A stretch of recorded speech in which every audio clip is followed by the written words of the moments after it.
स्वागत है आपका S G academy of English पर। हमेशा की तरह द हिंदू की एक और न्यूज़ रिपोर्ट मैं आपके सामने लेकर आया हूं, जिसके जरिए मैं आपको सिखाऊंगा इंग्लिश से हिंदी कैसे बनाते हैं। आपकी बहुत अच्छी प्रैक्टिस होगी, आप अपनी वोकैबुलरी, रीडिंग कॉम्प्रिहेंशन और ग्रामर हर एक चीज़ पर काम करेंगे इस वीडियो को देखकर।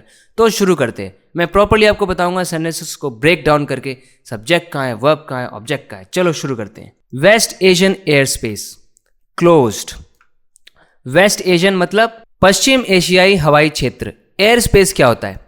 देखो, जैसे एक देश की जो ज़मीन होती है, उस ज़मीन पर उस देश का अधिकार होता है, वैसे ही उस देश के ऊपर जो आसमान होता है, उस आसमान पर भी उस देश का अधिकार होता है। उस देश की मर्जी की उसके आसमान पर कौन सी फ्लाइट उड़ेंगी, क्या होगा क्या नहीं होगा। तो ये वेस्ट एशियन एयर स्पेस का मतलब क्या है? वेस्ट एशिया का जो पूरा एरिया है, उसके ऊपर जो एयर स्पेस है, उसके ऊपर जो आसमान है, उस आसमान में प्लेन्स उड़ते हैं, फ्लाइट्स अलग अलग तरह की होती हैं, वो हो गया वहाँ का एयर स्पेस। तो वो कर दिया गया है क्लोज, वो बंद हो गया है। अब ये शॉर्ट में लिखा है, यहाँ पे देखो पैसिव वॉइस में है ये, इट हैज़ बीन क्लोज्ड। लेकिन आपको पता है हेडलाइंस में शॉर्ट में लिखा जाता है, जल्दी बताना है, शॉर्ट में बताना है। दूसरी बात क्या बताई? इंडियन एयरलाइंस जो है कैंसल फ्लाइट्स, उन्होंने फ्लाइट्स को अपनी कैंसिल कर दिया, यानी अपनी उड़ानों को रद्द कर दिया। ये न्यूज़ है। अब इसमें सब्जेक्ट है वेस्ट एशियन एयर स्पेस और हैज़ बीन क्लोज्ड। यहाँ पे हैज़ बीन को ओमिट किया गया है, सीधा मेन वर्ब लगा दिया कि क्लोज्ड, उसको क्लोज कर दिया गया है। तो ये सब्जेक्ट है और ये यहाँ पे वर्ब है, पैसिव वॉइस में है। और इस सब्जेक्ट के अंदर मेन सब्जेक्ट जो है ना, हेड नाउन, वो एयर स्पेस है। एयर स्पेस कैसा है? वेस्ट एशियन है, इसके लिए मॉडिफायर हो गया ये वेस्ट एशियन। अगली बात में क्या है? इंडियन एयरलाइंस, ये हो गया इस सेंटेंस का सब्जेक्ट। और इन्होंने कैंसिल किया, कैंसिल हो गया वर्ब। कैंसिल किसको किया? फ्लाइट्स को। फ्लाइट्स है ऑब्जेक्ट। अब यहां बस संक्षिप्त में शॉर्ट में लिखा हुआ है, आगे क्या आने वाला है, तो हम सीधा आगे चलते हैं। With tensions escalating across west Asia, यानी टेंशन यानी तनाव, एस्केलेटिंग मतलब बढ़ना, किसी चीज का बढ़ना यानी उस चीज का एस्केलेट करना, उसका एक बड़ा रूप लेना। और कहां पे टेंशन बढ़ रही है, तनाव कहां पे बढ़ रहा है? अक्रॉस वेस्ट एशिया, पूरे वेस्ट एशिया में तनाव बढ़ने के साथ साथ। कब बढ़ रहा है? ऑन सैटरडे, शनिवार को।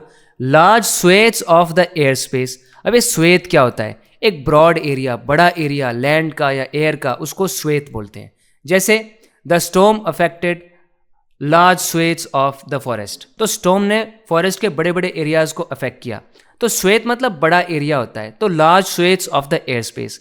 तो एयर स्पेस का, आसमान का जो रूट्स हैं फ्लाइट्स के, वो जो एरिया है एयर स्पेस, बड़ा एरिया इन द रीजन, इस एरिया में, इस रीजन में, वेस्ट एशिया में, बिकेम, ये बन गया अ नो गो जोन, एक नो गो जोन बन गया।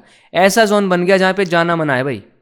और फिर इसने क्या किया इस एरिया ने? Forcing global and Indian airlines, तो ये जो large swaths of air space no go zone बन गए, इसके साथ साथ इन्होंने मजबूर कर दिया ग्लोबल और इंडियन एयरलाइंस को, यानी वैश्विक और भारतीय एयरलाइंस को, टू कैंसल फ्लाइट्स, अपनी उड़ानों को रद्द करने के लिए मजबूर कर दिया। कौन सी उड़ानें? टू द रीजन, जो इस रीजन की ओर आ रही थी। एंड रीरूट, और रीरूट करने के लिए भी मजबूर कर दिया, उनका रास्ता बदलने के लिए मजबूर कर दिया उड़ानों का। किनका? सेवरल अदर्स, जो बाकी की दूसरी थी कई सारी, उनका उन्होंने रास्ता बदलने पर वो मजबूर हो गए, उन्होंने उनका रास्ता बदल दिया। क्यों किया ये सब उन्होंने? कैंसिल क्यों किया, रीरूट क्यों किया? टू अवॉइड, बचने के लिए, अवॉइड करने के लिए, द अफेक्टेड कॉरिडोर्स, जो प्रभावित कॉरिडोर हैं, प्रभावित गलियारे हैं आसमान के अंदर, जो रूट्स हैं जहाँ पे उनकी फ्लाइट्स उड़ती हैं, वो जो कॉरिडोर है, जो अफेक्ट हो चुके हैं, जो प्रभावित हो चुके हैं एरियाज, जहाँ पे वो अपने फ्लाइट्स को सेफली नहीं ले जा सकते, उनको डर लग रहा है, तो वो वाले जो एरियाज हैं वो हो गए अफेक्टेड कॉरिडोर्स। तो अफेक्टेड कॉरिडोर्स को अवॉइड करने के लिए उन्होंने अपनी फ्लाइट्स को कैंसिल किया या रीरूट किया सैटरडे को। तो ये तो हो गया मीनिंग। अब थोड़ी ग्रामर देखते हैं, यहाँ पे हो क्या रहा है। सब्जेक्ट वर्ब पहचानो, वीडियो पॉज करके सोचो। तो यहाँ पे सब्जेक्ट है large swaths of air space और वर्ब है बिकेम, ये जो बड़े एरियाज हैं एयर स्पेस के, ये बन गए। और क्या बन गए? A no go zone. A no go zone यहाँ पर हो गया सब्जेक्ट कॉम्प्लीमेंट। इस सब्जेक्ट के अंदर लार्ज मॉडिफायर है स्वेथ के लिए। कैसे स्वेथ थे? लार्ज थे। और ये स्वेथ किसके थे? ऑफ प्रेपोजिशन ने बताया एयर स्पेस के थे, ठीक है। और ये कहाँ पे थे? ये इन द रीजन, इस रीजन के अंदर, इस क्षेत्र के अंदर। ये बन गए, बिकेम, लिंकिंग वर्ब आ गया। क्या बन गए? एक ऐसा जोन बन गए जो नो गो जोन था। देखो यहाँ पर कैसे कंपाउंड मॉडिफायर बन रहा है ये नो गो। कैसा जोन? नो गो जोन, ऐसा जोन जहाँ पर जाना नहीं है, इस तरह का जोन बन गए। तो ये एयर स्पेस जब नो गो जोन बने ना, तो ये कब बने? उसके साथ साथ क्या हो रहा था? उसके साथ साथ जो हो रहा था वो विद प्रेपोजिशन ने बताया। देखो उसके साथ साथ क्या हो रहा था? विद का ऑब्जेक्ट बन गई टेंशंस। टेंशंस क्या कर रही थी? एस्केलेट कर रही थी, प्रेजेंट पार्टिसिपल है।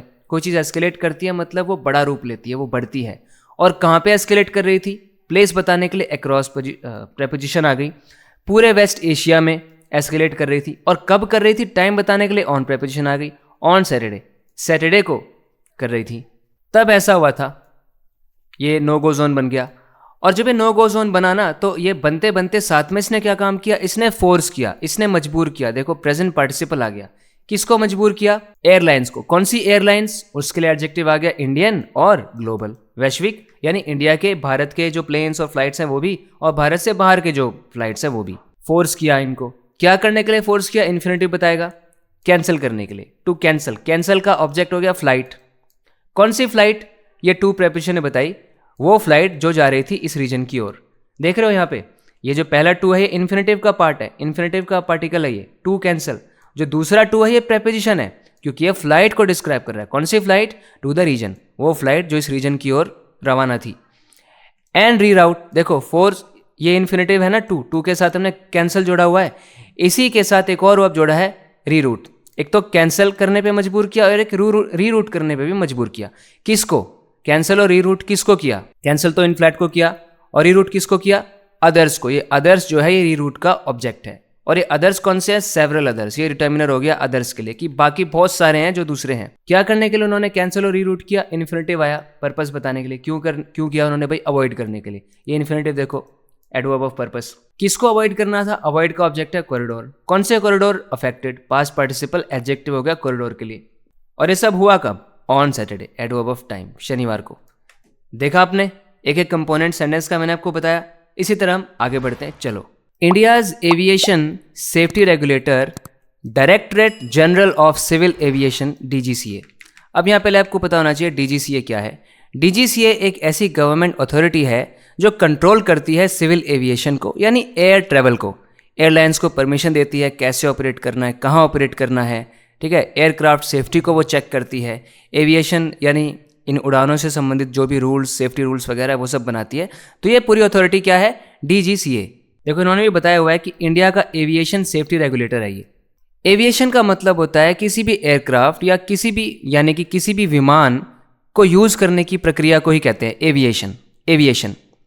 एविएशन इंडस्ट्री मतलब ऐसी इंडस्ट्री जो उड़ानों से संबंधित काम करती है। तो एविएशन ऐसा होता है, एविएशन सेक्टर, एविएशन वाला सेक्टर। तो विमानों के उड़ने से संबंधित जो सेफ्टी है, जो सुरक्षा है, उसको कायम रखने वाली जो अथॉरिटी है वो है ये directorate general of civil aviation. तो ये पूरा तो सब्जेक्ट हो गया।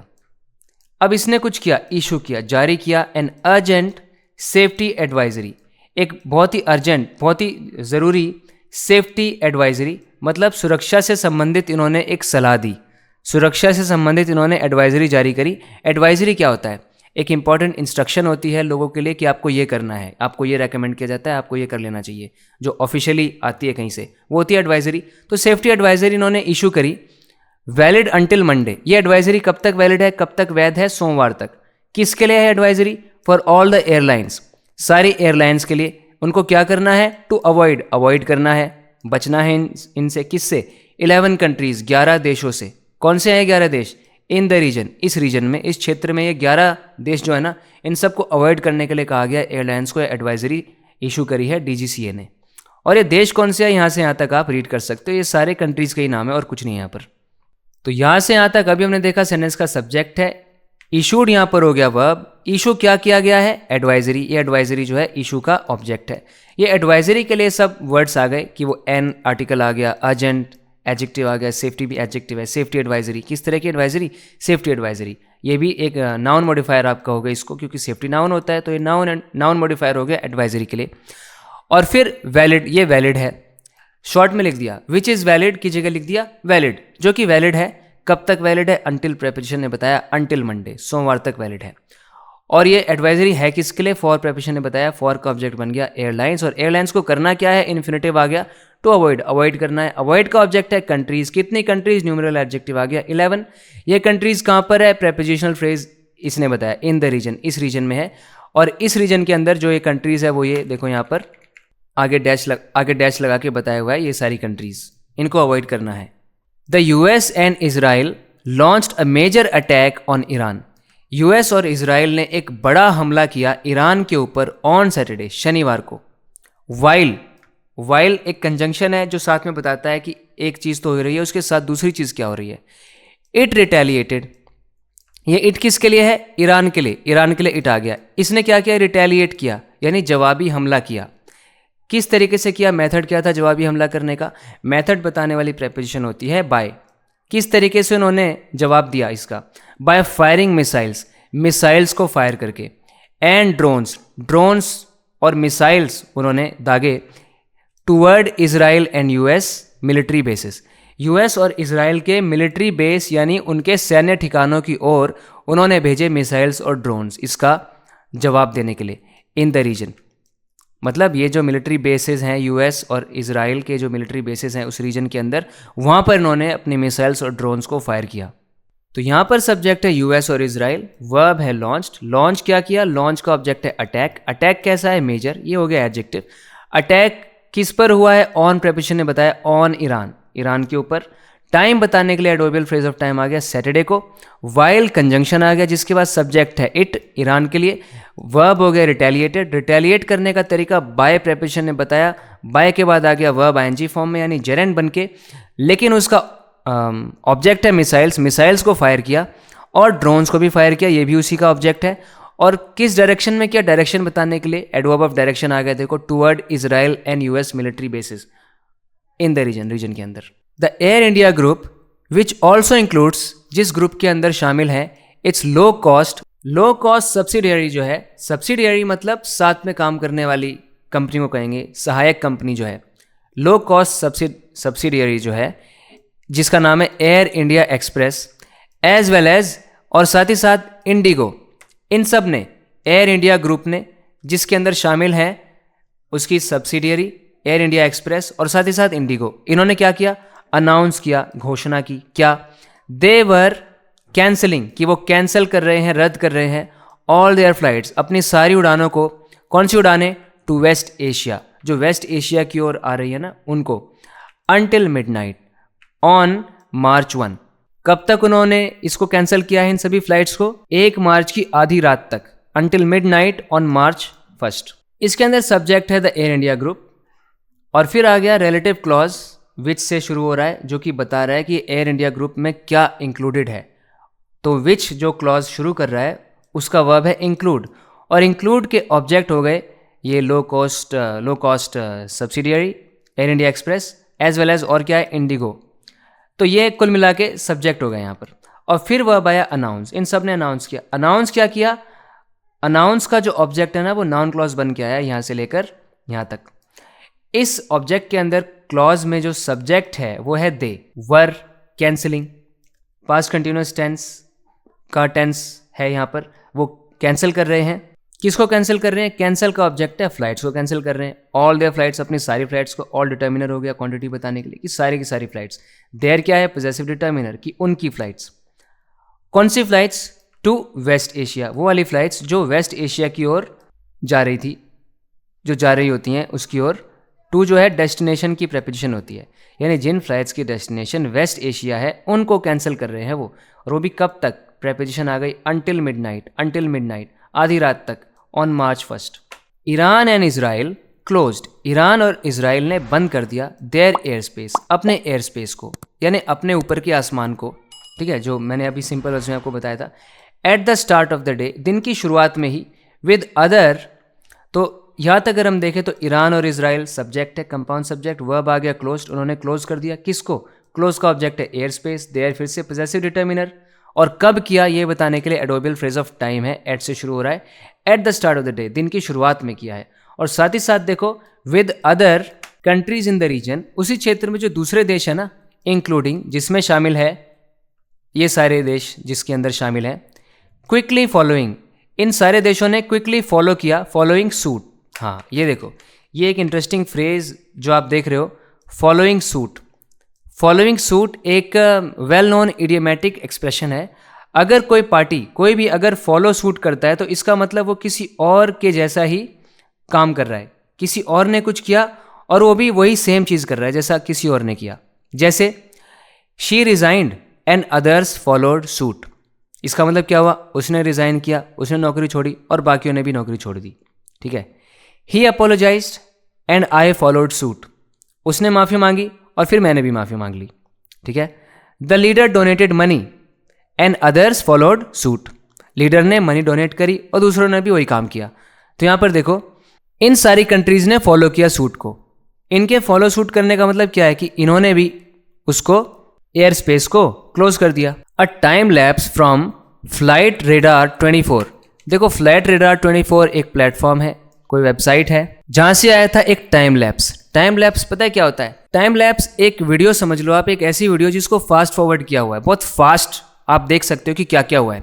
जैसे आपको पूरे 24 घंटे में एक क्षेत्र से कितनी फ्लाइट्स गए हैं, कितने प्लेन्स गए हैं, वो आपको देखना है। तो क्या आप 24 घंटे तक पूरा फुटेज देखोगे, पूरी वीडियो देखोगे? नहीं, आप उस वीडियो को फास्ट फॉरवर्ड कर दोगे ताकि वो वीडियो फास्ट चलेगी और आपको फटाफट दिख जाएगा कि पूरे दिन में कौन कौन सी फ्लाइट्स यहाँ से गुजरी थी।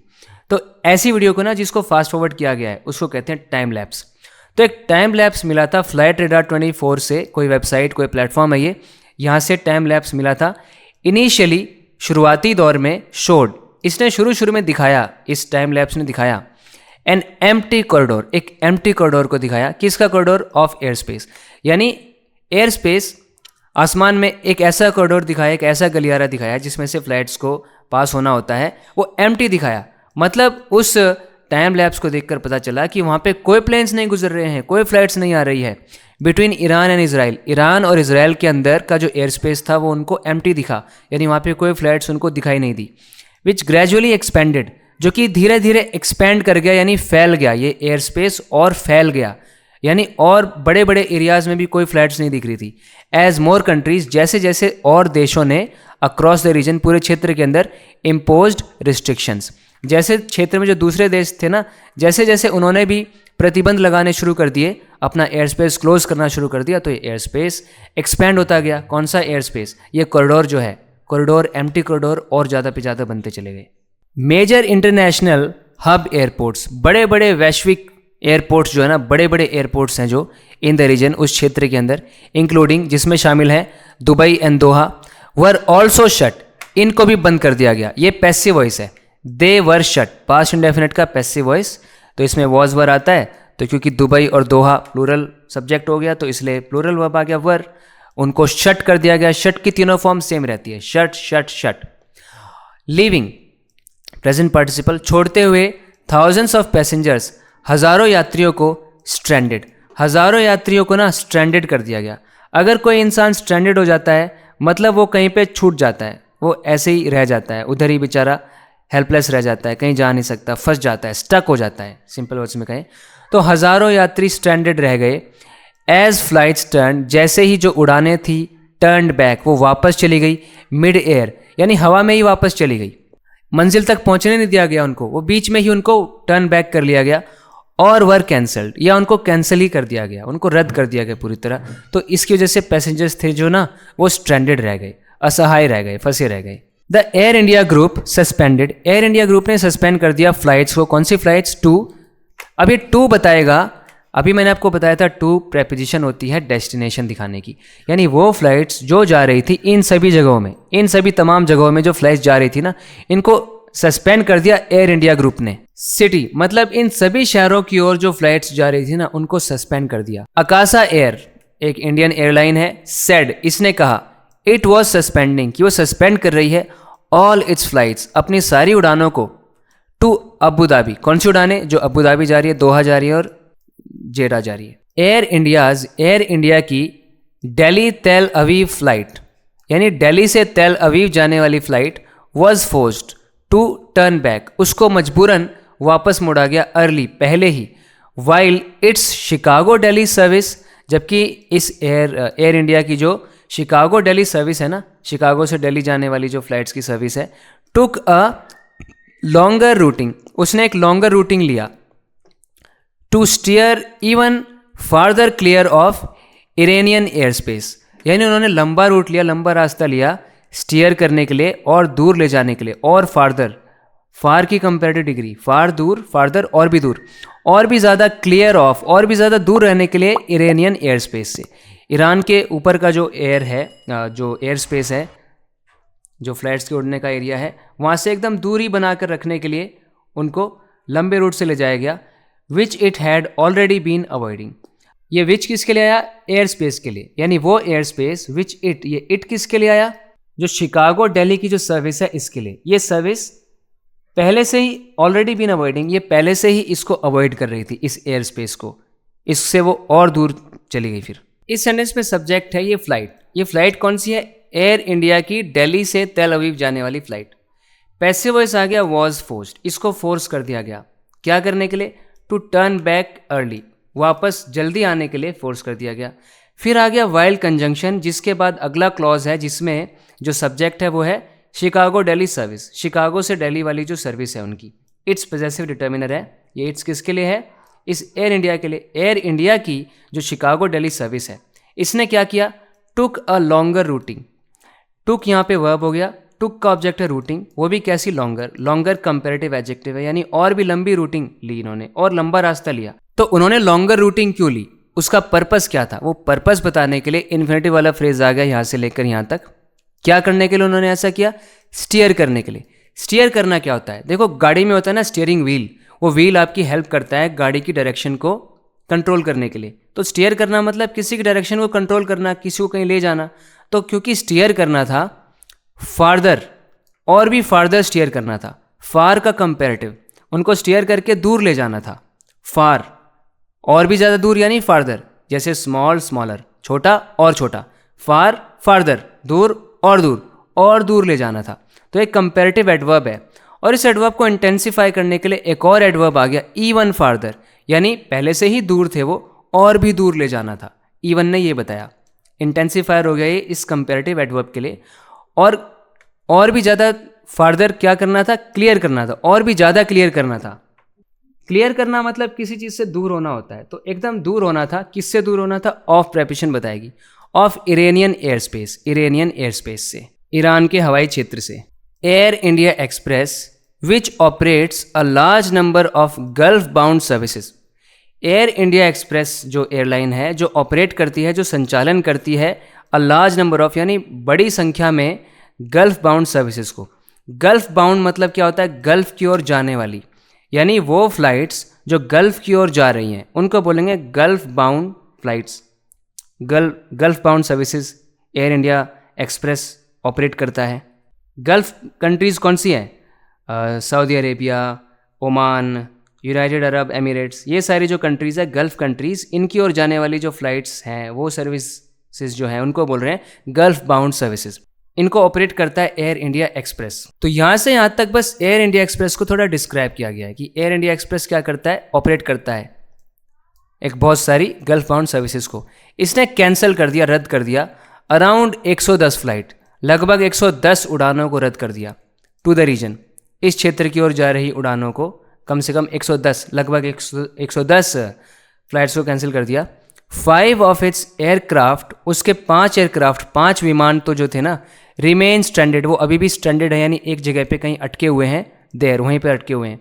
इंक्लूडिंग, जिसमें शामिल है 1 डिप्लॉयड, वो वाला भी है वो एक जो डिप्लॉय है, जिसको डिप्लॉय किया गया है, किसी को कहीं तैनात कर देना, कहीं पे खड़ा कर देना पोजीशन में, उसको डिप्लॉय करना कहते हैं। तो जो स्ट्रैंडेड हो गए ना, जो अटक गए उनके एयरक्राफ्ट, उसमें से एक तो वो है जिसको डिप्लॉय किया गया था on the Sharjah Indore route, इस रूट पे जिसको डिप्लॉय किया गया था, एक तो वो है। Civil aviation minister Ram Mohan Naidu and civil aviation secretary S K. Sinha, ये जो 2 लोग हैं, हेल्ड अ रिव्यू मीटिंग, इन्होंने एक रिव्यू मीटिंग करी, एक समीक्षा बैठक करी। अ रिव्यू मीटिंग क्या होता है? व्यू मतलब देखना, रिव्यू मतलब फिर से देखना, यानी फिर से देखने वाली मीटिंग। यानी रिव्यू मीटिंग एक ऐसी मीटिंग जिसमें आप प्रोग्रेस चेक करते हो, किसी परफॉर्मेंस को चेक करते हो कि सब चीज़ें कैसे चल रही हैं, क्या हो रहा है सब कुछ। तो एक रिव्यू मीटिंग उन्होंने करी टू असेस, देखो असेस करने के लिए, आकलन करने के लिए, द इम्पैक्ट, प्रभाव को, किस चीज़ का प्रभाव? ऑन फ्लाइट ऑपरेशंस, यानी फ्लाइट ऑपरेशंस, उड़ानों के संचालन के ऊपर क्या प्रभाव पड़ा है उसका आकलन करने के लिए उन्होंने एक मीटिंग करी। एंड पैसेंजर सेफ्टी, और पैसेंजर सेफ्टी का भी आकलन करने के लिए कि पैसेंजर सेफ्टी का क्या हाल है, यात्रियों को हम कितनी सुरक्षा प्रदान कर पा रहे हैं और कितनी और करनी चाहिए। एयरपोर्ट्स अक्रॉस द कंट्री, पूरे देश में जो एयरपोर्ट्स हैं, particularly major international gateways, particularly वो वाले जो बड़े बड़े इंटरनेशनल गेटवेज हैं। इंटरनेशनल गेटवेज आप किसको कहेंगे? अंतर्राष्ट्रीय गेटवेज, मतलब वो वाले, मुख्य रूप से वो वाले एयरपोर्ट जिन एयरपोर्ट में वो वाली उड़ानें होती हैं जो एक देश से दूसरे देश में जाती हैं, यानी भारत से दूसरे देशों की तरफ जो उड़ानें भरती हैं ना, वो वाले जो इंटरनेशनल गेटवेज हैं। गेटवे मतलब एक ऐसा एरिया होता है जिसके थ्रू आप किसी बड़े एरिया में जाते हो, एक दरवाजे की तरह होता है गेटवे। तो इंटरनेशनल गेटवे मतलब ऐसा दरवाज़ा जिसके ज़रिए आप देश से दूसरे देश में जाते हो, देश से बाहर जाते हो। इंटरनेशनल गेटवेज वाले जो एयरपोर्ट है ना, ऐसे एयरपोर्ट जहाँ पे वो फ्लाइट्स होती हैं जो आपको देश से बाहर ले जाती हैं, स्पेशली वो वाले जो एयरपोर्ट्स हैं, have been placed on operational alert, उनको ऑपरेशनल अलर्ट पे प्लेस किया गया है। ये भी देखो पैसिव वॉइस है प्रेजेंट परफेक्ट का, जिसमें हैव बीन थर्ड फॉर्म से हमें पता चल गया कि पैसिव वॉइस है कि उन एयरपोर्ट्स को प्लेस कर दिया गया है ऑपरेशनल अलर्ट पे। ऑपरेशनल अलर्ट क्या होता है? मतलब उन एयरपोर्ट्स को ये इंस्ट्रक्शन दे दी गई है, एडवाइजरीज दे दी गई हैं कि एकदम वो सतर्क रहें, एक्टिव रहें, कभी भी कोई सब्सटेंशियल सिग्निफिकेंट स्टेप्स उनको लेने पड़ सकते हैं। तो ऑपरेशनल अलर्ट पे हैं वो। किसी को ऑपरेशनल अलर्ट पे आप रख देते हो, मतलब उनको बता रहे हो पूरी तरह तैयार रहो, कुछ बुरा हो सकता है, तैयार रहो।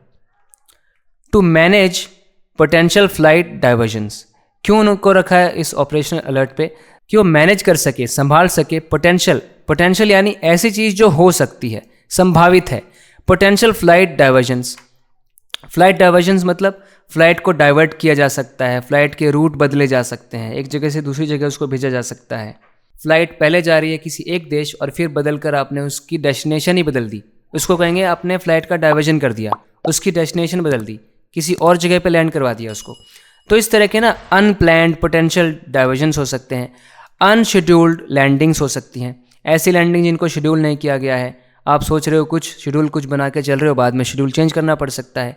एंड पैसेंजर फैसिलिटेशन, और पैसेंजर फैसिलिटेशन को भी उन्हें मैनेज करना है। पैसेंजर फैसिलिटेशन का मतलब है पैसेंजर्स की हेल्प करना, कि वो कंफर्टेबल रह सकें, स्मूथली ट्रैवल कर सकें, वो स्ट्रैंडेड ना होते रहें बार बार, उनको ज़्यादा वेट ना करना पड़े। तो यानी कि पैसेंजर फैसिलिटेशन और अनशेड्यूल्ड लैंडिंग्स और पोटेंशियल फ्लाइट डाइवर्जन्स, इन चीज़ों को मैनेज करने के लिए इन सभी एयरपोर्ट्स को ऑपरेशनल अलर्ट पे प्लेस कर दिया गया है। अच्छा, हमने आगे नहीं देखा पैसेंजर फैसिलिटेशन रिक्वायरमेंट्स, जो पैसेंजर्स को फैसिलिटेट करने की, उनकी सहायता करने की, उनके कंफर्ट को इंश्योर करने की जो रिक्वायरमेंट्स हैं, उनको भी मैनेज करना है। The airports authority of India and private airport operators, तो जो एयरपोर्ट अथॉरिटी है इंडिया की और जो प्राइवेट एयरपोर्ट ऑपरेटर हैं, मतलब जो प्राइवेट कंपनीज हैं, हैव बीन एडवाइज्ड, उनको सलाह दी गई है, टू मेंटेन, कि वो मेंटेन करें, बनाए रखें, इन्हेंस्ड कोऑर्डिनेशन विद एयरलाइंस, एक बढ़ा हुआ कोऑर्डिनेशन मतलब मिलकर काम करना होता है कोऑर्डिनेशन, कि जो एयरलाइंस है ना, एयरलाइंस के साथ मिलजुल कर काम करो, अपना कम्युनिकेट करते रहो, समन्वय बना के रखो, एयरलाइंस के साथ मिलकर काम करो, मैनेज करो, हर एक चीज़ को प्रॉपर्ली कम्युनिकेट करते रहो एयरलाइंस के साथ। किस चीज़ के लिए कोऑर्डिनेशन को मेंटेन करना है, फॉर प्रिपरेशन बताएगी। ग्राउंड हैंडलिंग, अब ये ग्राउंड हैंडलिंग क्या होता है? ग्राउंड हैंडलिंग का मतलब होता है एयरक्राफ्ट के जो भी मेंटेनेंस वाली चीज़ें होती है ना, एयरक्राफ्ट को आपको जो भी सर्विसेज देनी है, किसी जहाज़ को क्लीन करना है, रिफ्यूल करना है, बैगेज वगैरह लोड अनलोड करना है, ये सारी जो सर्विसेज है, ये ग्राउंड हैंडलिंग है। ग्राउंड हैंडलिंग के लिए कोऑर्डिनेशन की ज़रूरत है, पार्किंग बेस के लिए कोऑर्डिनेशन की ज़रूरत है। तो एयरक्राफ्ट की पार्किंग का मतलब यहाँ पर क्या है? वो जगह जहाँ पे आप प्लेन को पार्क करते हो एयरपोर्ट पे। पार्किंग बेस वो क्षेत्र होते हैं, वो एरियाज़ होते हैं जहाँ पर आप एयरक्राफ्ट को पार्क करते हो। तो पार्किंग बेस को भी आपको, पार्किंग बेस के लिए आपको कोऑर्डिनेशन की ज़रूरत है। पैसेंजर अमेनिटीज़ यानी यात्रियों की अलग अलग सुविधाओं के लिए। क्रू लॉजिस्टिक्स, क्रू किसे कहते हैं? प्लेन को चलाते वक्त जो प्लेन के अंदर पायलट्स हैं, एयर होस्टेस हैं, जो भी स्टाफ है, वो क्रू हो गया। तो क्रू लॉजिस्टिक्स का मतलब है कि पूरे जो भी ट्रैवल, स्टे, देखो पायलट्स और जो भी कैबिन क्रू है, उन सब के लिए क्या क्या चीज़ों की ज़रूरत है, उन सबको प्लान करना आ गया क्रू लॉजिस्टिक्स के अंदर। देखो क्रू से संबंधित काफ़ी चीज़ें होती हैं, उनका एक प्रॉपर ड्यूटी शेड्यूल मैनेज करना है, ठीक है, उनका रेस्ट टाइम इंश्योर करना है, रेस्ट करेंगे भाई, पायलट अगर सोएगा नहीं तो वो जहाज़ में सो जाएगा भाई, आपको पता है। तो उनका रेस्ट टाइम, उनका शेड्यूल प्रॉपर बनाना है आपको, ठीक है, उनके लिए कोई होटल वगैरह बुक करने हैं, यानी उनको क्रू को हैंडल करने वाली जो भी चीज़ें वो आ गई क्रू लॉजिस्टिक्स में। और इमिग्रेशन सपोर्ट के लिए, अब इमिग्रेशन सपोर्ट में आ गया कि आप पैसेंजर्स को हेल्प करते हो उनके पासपोर्ट और वीज़ा रिलेटेड जो प्रोसीजर्स होती हैं उनमें, एयरपोर्ट पे जो आप हेल्प करते हो उनकी, वो हो गई इमिग्रेशन सपोर्ट एज नेसेसरी, जैसी जैसी आवश्यकता हो, आवश्यकता पड़ने पर। अ स्टेटमेंट सेड, एक स्टेटमेंट ने कहा, एक स्टेटमेंट आई होगी इस रिव्यू मीटिंग के बाद, उस स्टेटमेंट में ये क्लियर हो गया। तो ये था आज की वीडियो में। इसी तरह इंग्लिश को डीपली सीखते रहने के लिए इस चैनल को सब्सक्राइब ज़रूर करें। बात करते हैं अगले वीडियो लेसन में। Till then take care and bye.